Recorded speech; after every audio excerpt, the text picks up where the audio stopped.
Good morning, everybody. It's Laura Peterson, your host of Central Florida Real Estate Radio. I'm from Your Home Sold, Guaranteed Realty, and to discuss the sale of your home, you can call or text 407-566-2555. That's 407-566-2555. So lots of great stuff to go over. As always, it's a great holiday weekend, 250 years as the USA here.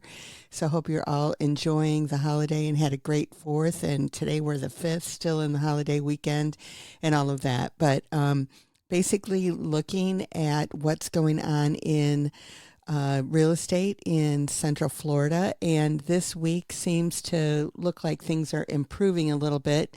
I don't know 100%. I'm only looking at a week's worth of stats. So again, I have to give it a little bit of a caveat there and see what's going on next week. But basically, the number of homes that sold this week was 955 versus 759 last week. And the week that we're talking about is June 21 to 27. So the thing that I'm wondering is if some of those 955 homes were kind of our end of the month swing that we have. Obviously, there were quite a few days in the next week, the 2 days, Monday and Tuesday, were still June of the next week. And so I'm not sure if these are the end of the week numbers or if the numbers just simply have gone up.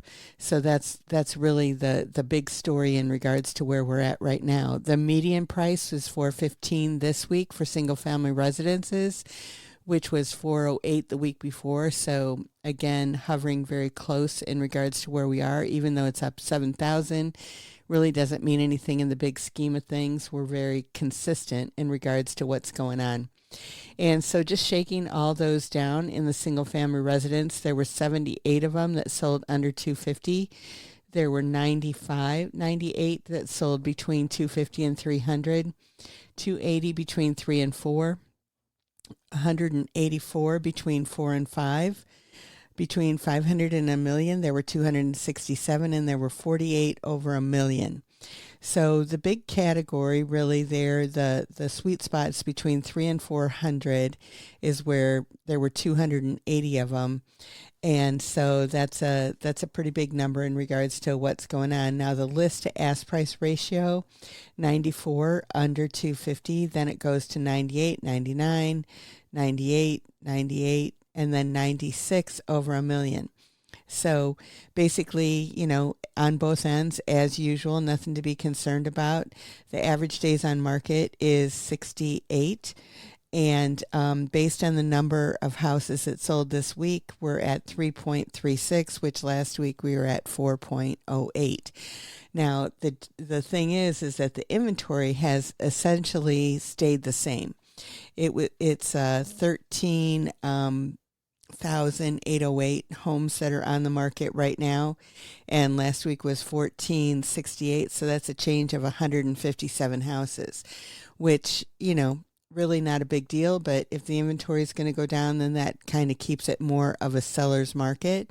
This is a high time of year when people are moving because everybody's getting situated between the school year. It's like, so they would have probably gone under contract right at the end of the school year, and now they're closing, getting moved, and all that kind of good stuff. So they're ready for the next one. So next school year is what I'm talking about. So basically, when we're looking at the condos, townhomes, and villas, there were actually 231 of those that sold this week versus last week was 173. So that's a change of 58. And so basically that kind of shows that it was a good week as well. Again, I think it's kind of that end of the month type of deal, but we'll find out next week if it is or not. So under 250 in the condos and townhomes, there were 81, 37 between 250 and 300, 79 between 3 and 4. 26 between 400 and 500. There were 8 that sold between 500 and $1 million. And again, none over $1 million. So this is, I think, the third week in a row that we haven't had any condos sell over $1 million. Now there's 41 of them on the market. And so that gives you a little, it's a pretty low number in regards to the big scheme of things, but gives you an idea. Now, the days on market for the condos are 88 versus 68. So that's quite a difference in regards to how long they're staying on the market. And we're at 5.03 this week of months of inventory, which again really isn't a big deal because that's considered a normal market.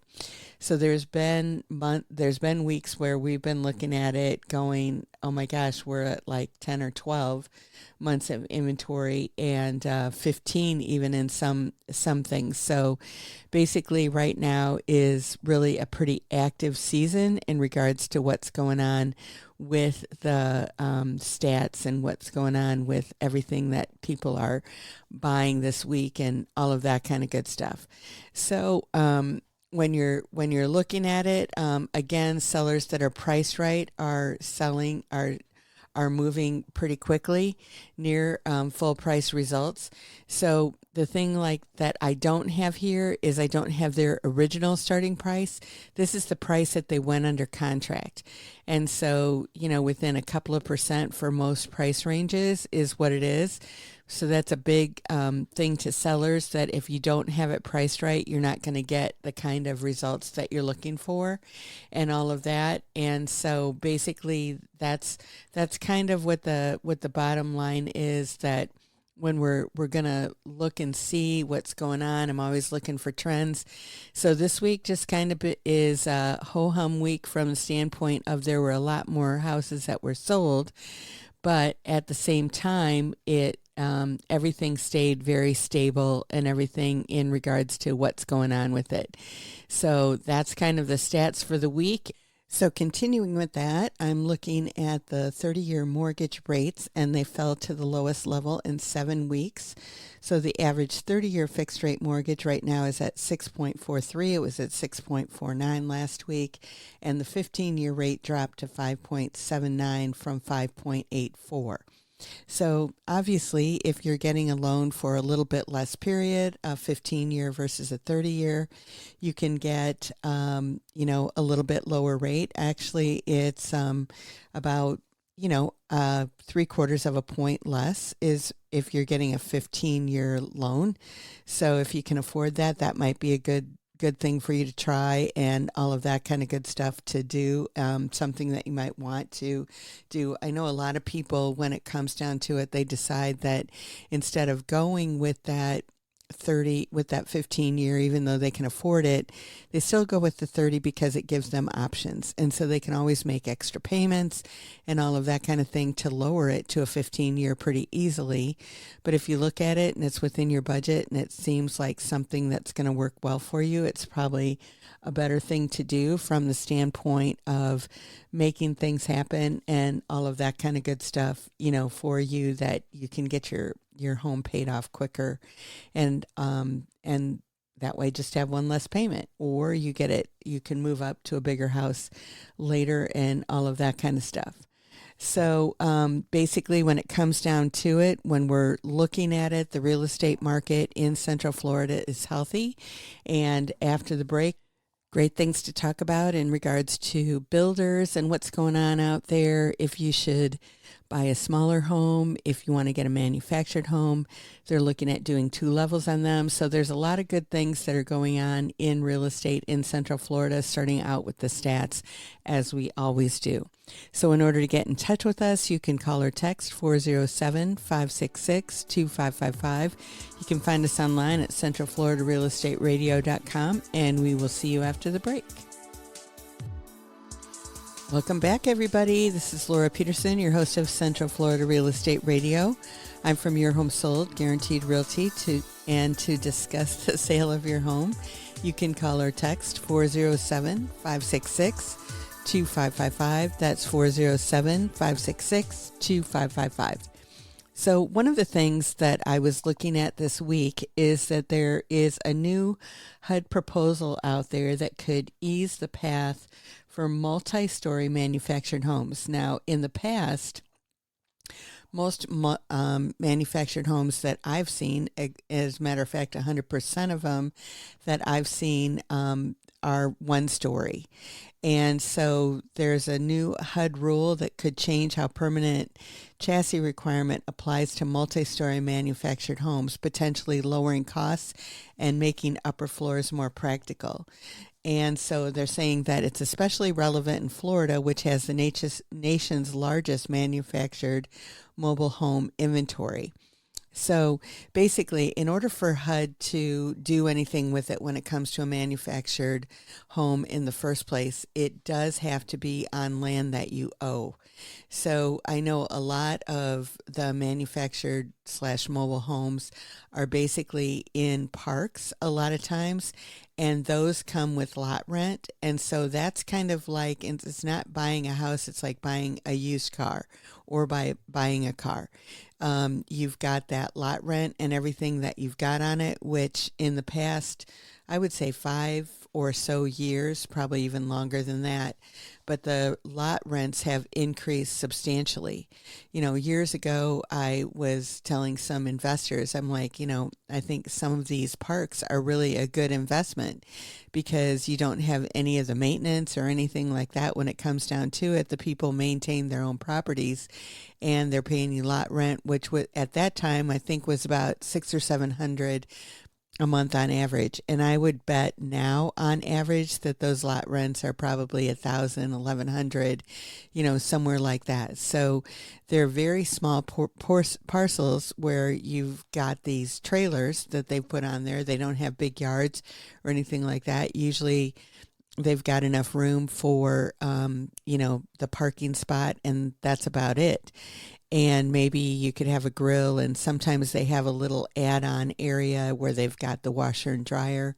That's a separate little area, but usually when they're in a park, most people feel stuck.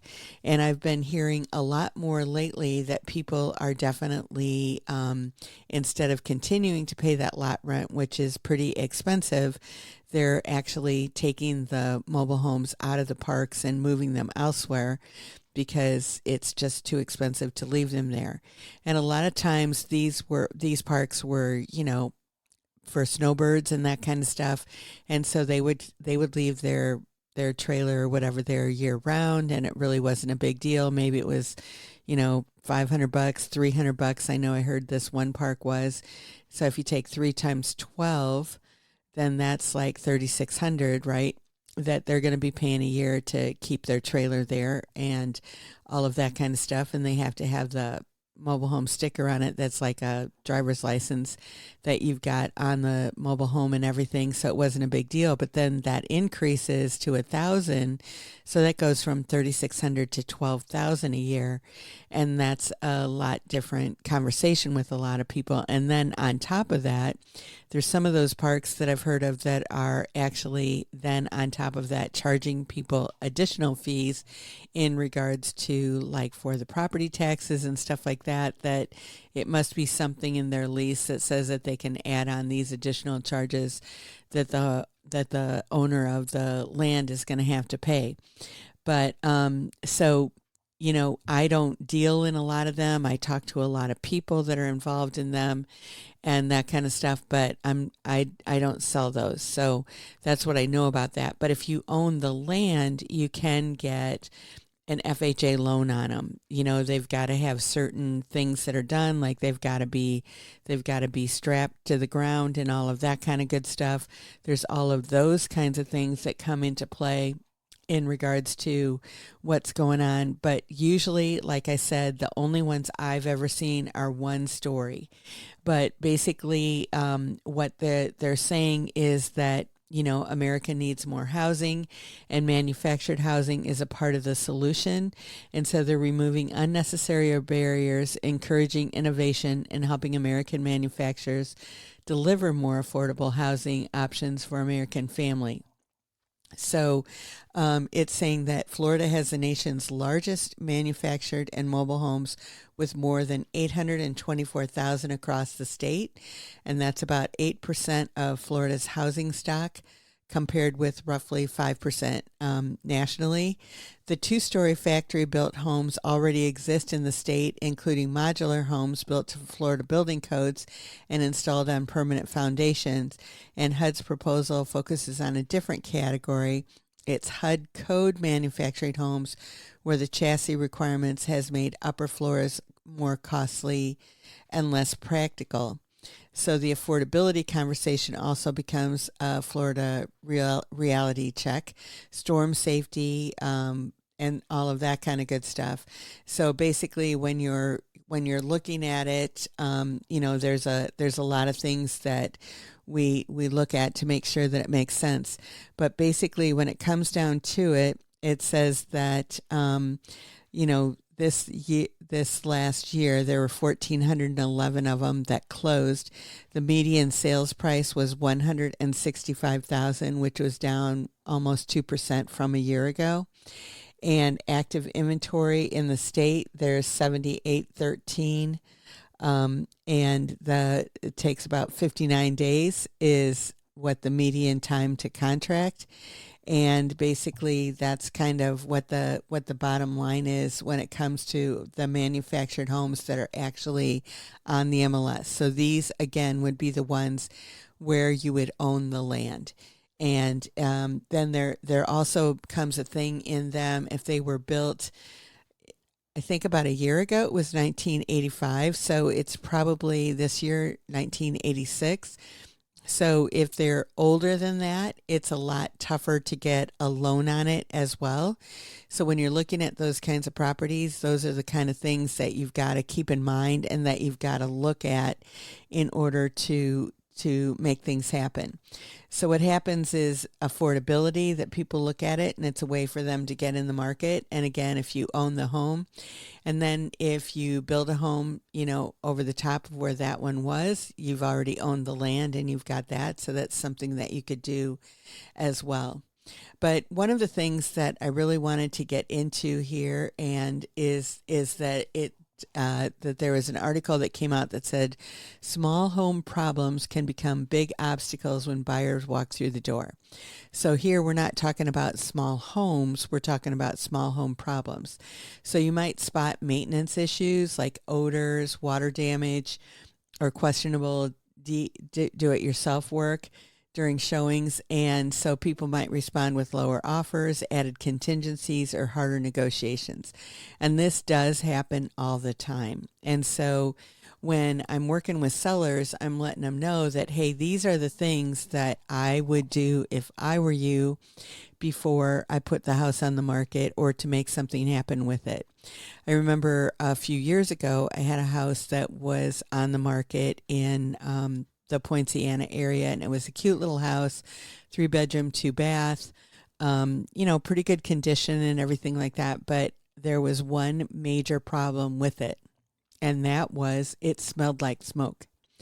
And the people in the house, they had been smoking in the house, both the husband and the wife, for over 30 years. They had smoked in the house, and they said that they didn't smell it, to them it was fine. I mean, they had, like the garage was fixed up as his man cave, again, smelled like smoke, everything that it was. And so we did have a tough time originally, selling that home. And finally, they did agree to no longer smoke in the house while they were selling it, number one. But number two, they had to do repainting, they had to do new window treatments, they had to do it's like it was in their furniture and everything like that too. So they had to move out and all of that kind of stuff, and then we had to treat it with ozone and all kinds of things to actually get rid of the smoke, and then we were able to sell it. And the bottom line is that it definitely did affect the offers and everything that you could do on the house. You definitely have to know that is something that comes into play, obviously, when you're doing it. I've run into situations where the homeowner has redone the floor and they've done it themselves, and there are many times 1/4 of an inch, 1/2 inch gaps between, like they were putting in like vinyl plank or laminate or whatever, and there were gaps in certain parts of the floor where they weren't connecting. And when people look at that, they go, okay, I need a new floor. It's not like I can live with this, even though they could, but in their minds, they can't. So they're like going, okay, I need to spend a lot of money in here in getting new floors in there. And so that absolutely affects the price. And for many people, they're walking away with it. Walking away from it, not even going to touch it. I was working with some people this week that we went under contract, and we looked at a couple of houses in the same neighborhood. And the one house they were both about the same price, within $10,000 of each other. And the one that was bigger, it was significantly bigger, like probably 600 square foot bigger. The one was 2,200 and the other one was 28. Okay. So they were both decent sized houses, both 4 bedrooms. The one was 4 bedrooms. The other one was like 6 bedrooms, and then which they liked better because they had an office, they had a loft where the kids could, play and that kind of stuff, and not be completely, have their own area and that kind of stuff. Not that they didn't want their kids with them, but they would have all that stuff. But the house that was bigger had the carpeting was very worn. The way that they had things on the wall, it was going to be a big thing because it was, there was like a studio in one of the rooms, and so it was those sound barrier kind of things that were in there that were attached to the wall. So everything in the house looked like work. Not that it was necessarily, bad things, but it just looked like work. And they decided that we want to move into a house and the other house everything was like perfect the way that it looked. You weren't going to have to do anything. Eventually there were 3 of the bedrooms that had carpet that they would want to change out, but it looked like it was brand new carpet and everything. And so there wasn't anything that they were going to have to do to the house to move in. It had, nice tile. It had nice kitchen, nice backsplash. Everything was move-in ready. And so what happened was, at first they said, oh, we want that bigger house. But then they thought about it and they said, oh, we don't want that bigger house. We want the house that is done, that we don't have to do anything. They both work. They have 4 kids. They're looking at it like, we don't want to spend the time, energy, and effort, on that. We're buying this house so that we have our lifestyle that we're looking for. And so all of those projects were too big to manage. And that is absolutely what people do, is that they're not odd in that situation. They're just like everybody else going, oh my gosh, I don't want to get into it. And so that's why it's important to make sure that you do the things that you can do to eliminate that, because people are going to try to give you lower the offers. They're going to add contingencies and be harder in negotiations. And then they're probably going to come back to you after the inspection and say they want something or anything like that too. I had another situation this week with a guy calling me on a house that I had listed. And, he wanted to put an offer in it, and we had just already gotten an offer on that property and had accepted it. And so, he was out of luck on that one. So I told him that there were some other properties in that development that might be of interest to him as well. And he said, the reason I really like this one is because I can see that the owner took care of it. And that's what I do with my house. I make sure that if there's, maintenance issues, I take care of them. He said, I can see that it's got a new AC. He said, I can see that that they redid the kitchen and they redid the bathrooms, and this place is ready for me to move in. I'm not going to have to do anything. It's been maintained.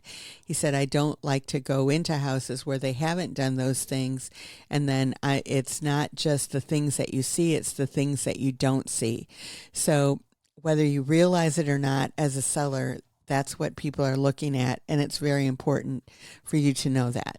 So in order to get in touch with us, you can call or text 407-566-2555. You can find us online at centralfloridarealestateradio.com, and we'll see you after the break. Welcome back, everybody. This is Laura Peterson, your host of Central Florida Real Estate Radio. I'm from Your Home Sold, Guaranteed Realty, and to discuss the sale of your home, you can call or text 407-566-2555. That's 407-566-2555.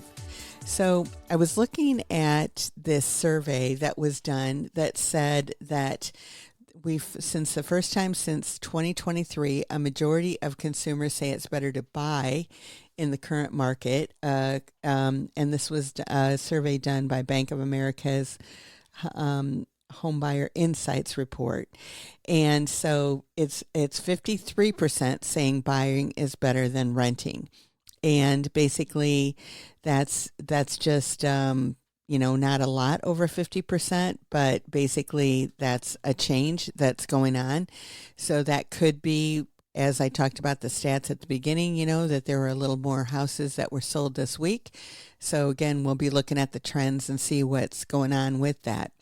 But 53% favor buying over renting or moving in with family. And 90% of the people view a home as a valuable investment. 94% say home ownership provides stability.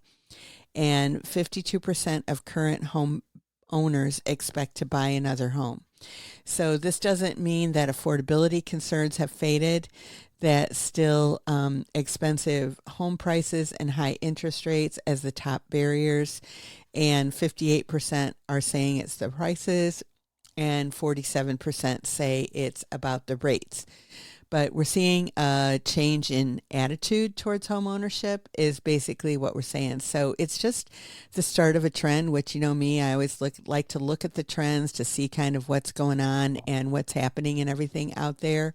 And I think that when you're looking at it, 53% isn't a huge amount over it, but it does make a difference. Now, back in the day, which is not that long ago, but after COVID, so like late 20s, early 21, when the market was going gangbusters, right now, like I said, this week, I think it was a total of about 900 properties that sold between condos and homes this week, okay? And it might be the end of the week or the end of the month. It went to June 27th, so I'm not 100% sure. There was still Monday and Tuesday still in June, so I'll have to see next week's numbers. But basically, the big difference when the interest rates went from like 3% to 6%, and then they kept climbing to about 7 or so, basically what happened was that the number of houses that were selling every week was cut in half.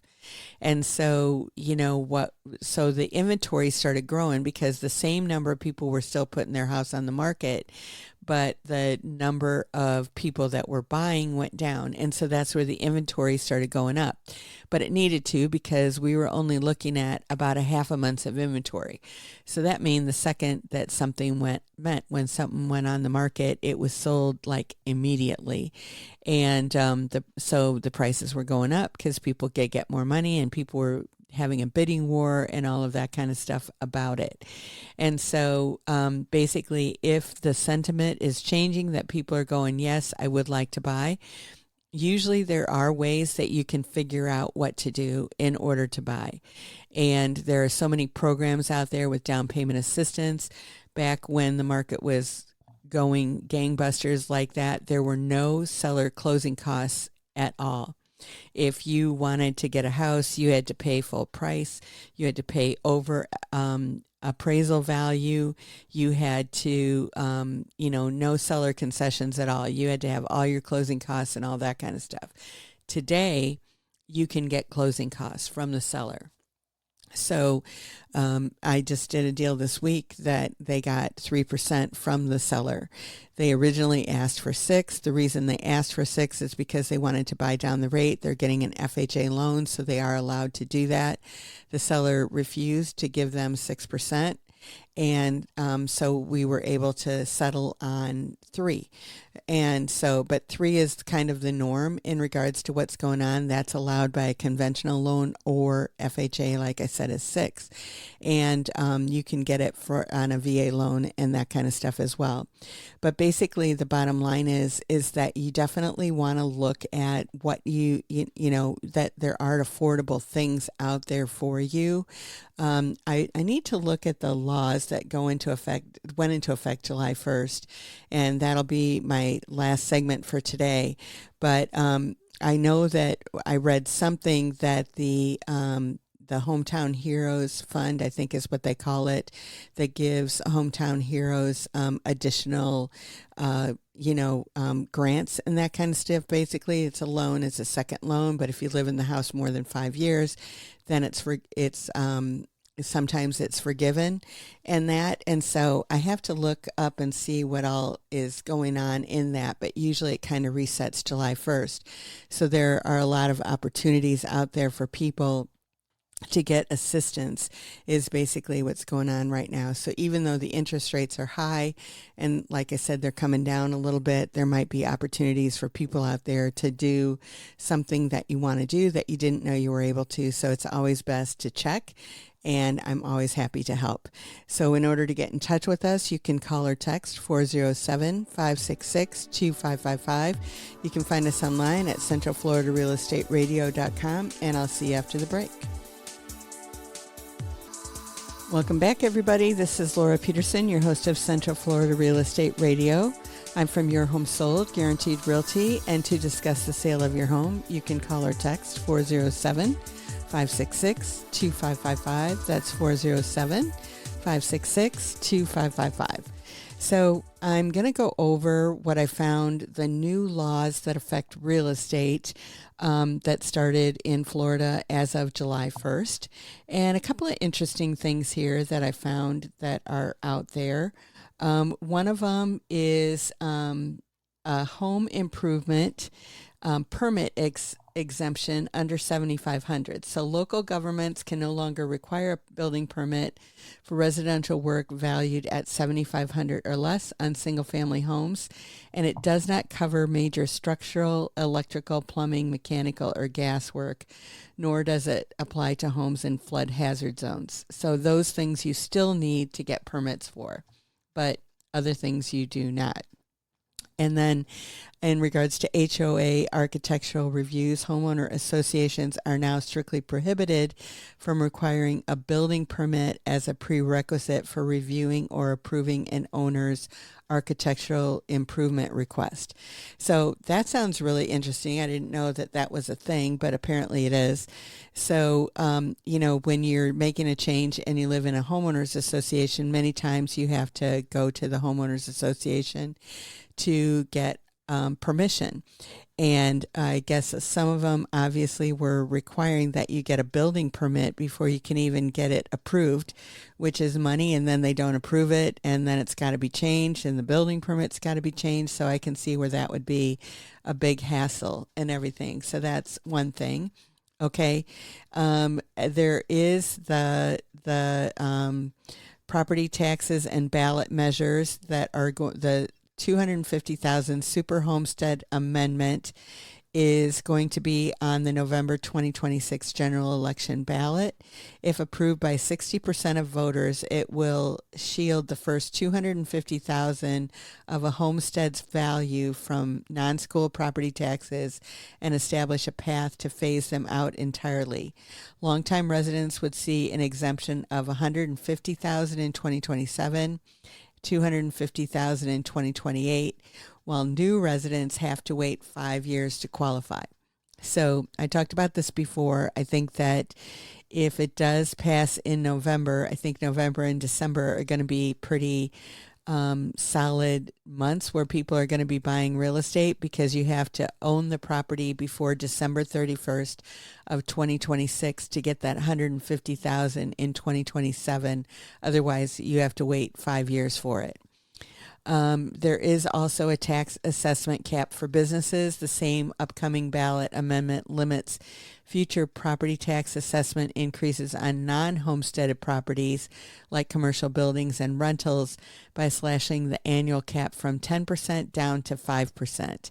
So I think that, you know, that's actually not a bad deal either. When the market goes up significantly, the taxes go up significantly.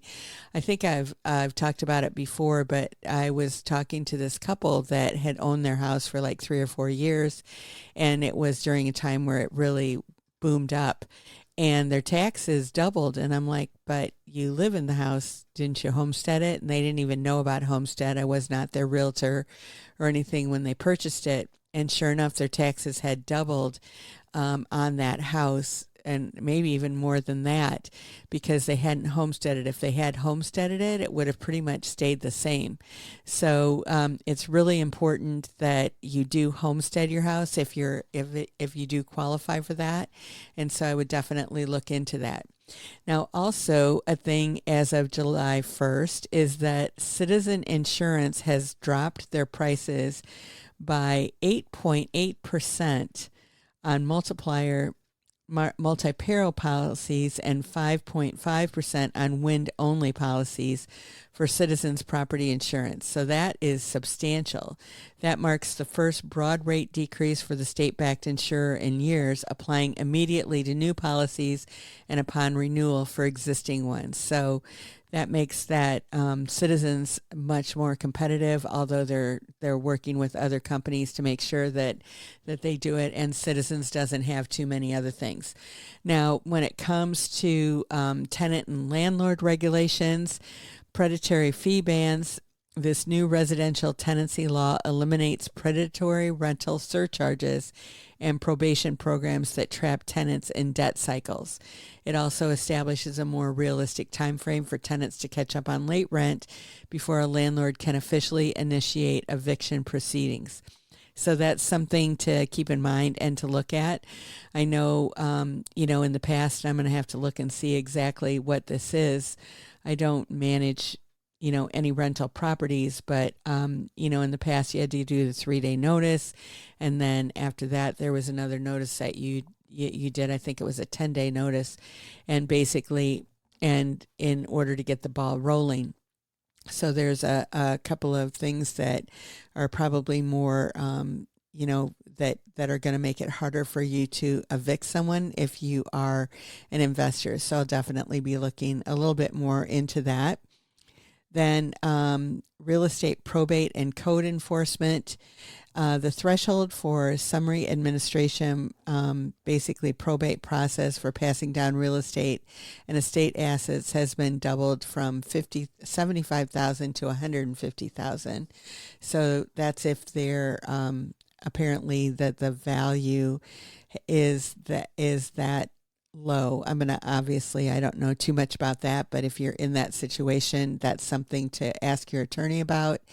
And then to protect code inspector privacy, to protect privacy during property disputes, body camera footage recorded by code inspectors inside a private residence or an area with a reasonable expectation of privacy is now exempt from public record requests.